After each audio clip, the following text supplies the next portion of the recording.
Bonjour Isabelle Kaenek. Bonjour. Alors, est-ce que pour commencer, vous pouvez vous présenter en quelques mots? J'ai 53 ans, j'habite à Vitré depuis 27 ans. Aujourd'hui, je dirige un service chez un organisme paritaire qui s'appelle Action Logement, un service qui traite du cadre de vie et de la prévention de la délinquance, amélioration du cadre de vie, cohésion sociale. Je suis conseillère départementale de Vitré depuis 2008. J'ai été députée de 2012 à 2017 et j'ai travaillé 19 ans auprès de Pierre Méneri. Alors justement, vous disiez que vous étiez députée jusqu'à 2017. Vous êtes certainement la candidate la plus connue parmi tous les candidats parce que vous étiez justement la représentante de la 5e circonscription d'Ille-et-Vilaine. Que faites-vous justement depuis 2017?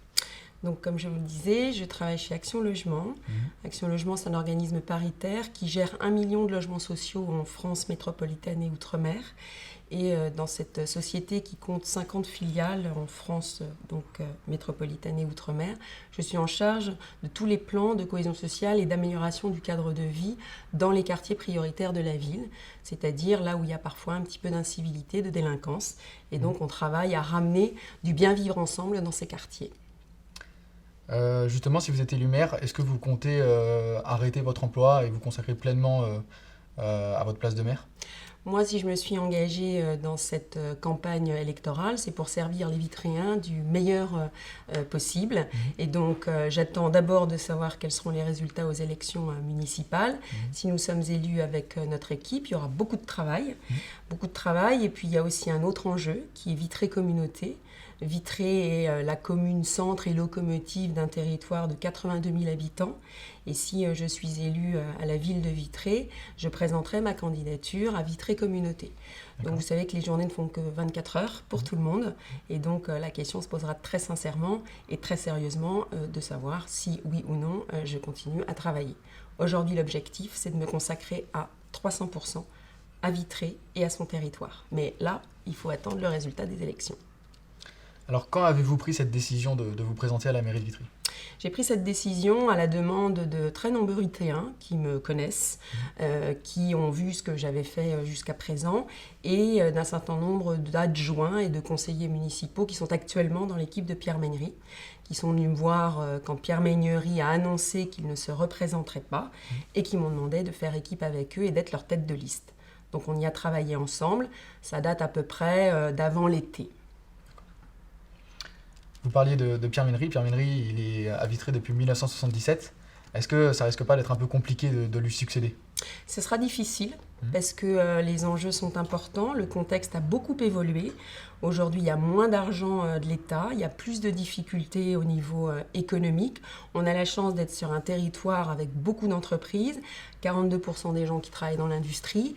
Mais tout ça, ça ne s'est pas fait comme ça en tombant du ciel. Pierre Méneri s'est beaucoup mobilisé, a mobilisé son carnet d'adresses. Et donc, si on veut demain continuer à avoir une vraie qualité de vie à Vitré, il faudra poursuivre dans son sillon. Donc l'enjeu est très important. Les gens, ils ont l'habitude, comme vous l'avez dit, de Pierre Méneri depuis 1977. C'est quelqu'un qui a eu une carrière nationale. Aujourd'hui, ces carrières-là ne sont plus possibles puisqu'on ne peut plus cumuler un mandat de maire et un mandat de parlementaire. Avec ces 20 années que j'ai passées auprès de lui, plus les 5 années à la circonscription de Vitré Communauté, plus aujourd'hui mon travail, je crois pouvoir dire que j'ai entretenu ce réseau qui sera nécessaire à Vitré. Aujourd'hui, il y a 5 listes à Vitré. Est-ce que c'est pas beaucoup pour une ville de 17 000 habitants? Quand vous croisez les Vitréens, ils vous disent pour une fois il y a des élections municipales à Vitré, puisque les autres fois, les gens se disaient bon, Pierre Méneri était sûr de passer. Au premier tour, la question c'était quel score allait-il faire. Là c'est normal, une nouvelle page de Vitré s'ouvre, ça suscite des candidatures et c'est la démocratie et c'est très bien.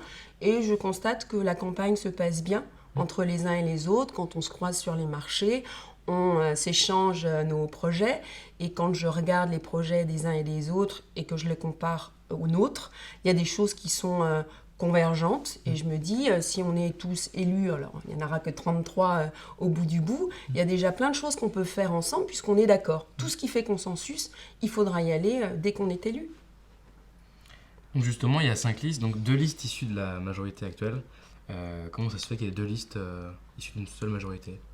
En fait, je vous disais que la décision, elle s'est prise autour du mois de juin. Pierre Méniri m'avait demandé d'aller rencontrer Anthony Morel, qui avait fait acte de candidature et dit qu'il souhaitait être lui aussi candidat.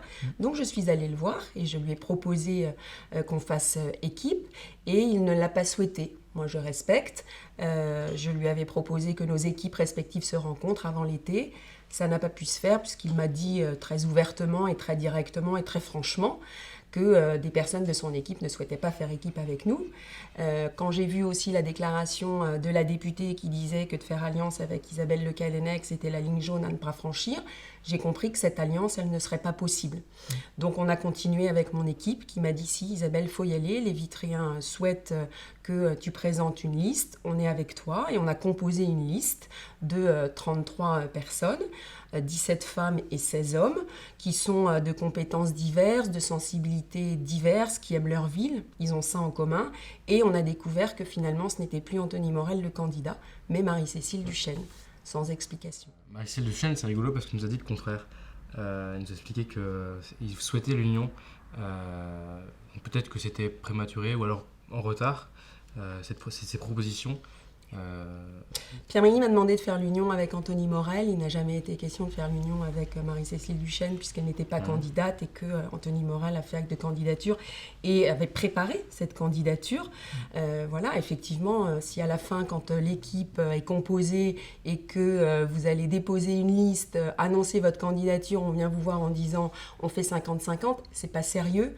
Et c'est malhonnête vis-à-vis des personnes qui sont avec vous. Moi, je ne me voyais pas dire à des personnes qui ont souhaité être sur notre liste, qui avaient commencé à travailler, finalement, j'ai plus besoin de vous, on va faire alliance avec l'autre équipe. Et encore une fois, avec une équipe qui n'était pas du tout celle qui était prévue au départ. Et les mêmes qui ne souhaitaient pas faire alliance en juin, en juillet, en août et en septembre, ils étaient toujours là et ils ne voulaient toujours pas faire alliance. C'est pas grave, c'est juste la démocratie. Il faut juste avoir l'honnêteté de le dire. Mais il n'y a pas de souci. Toutes les listes qui veulent se présenter à Vitré se présentent. Et encore une fois, je vous dis, quand on regarde les programmes, il y a des similitudes et c'est normal.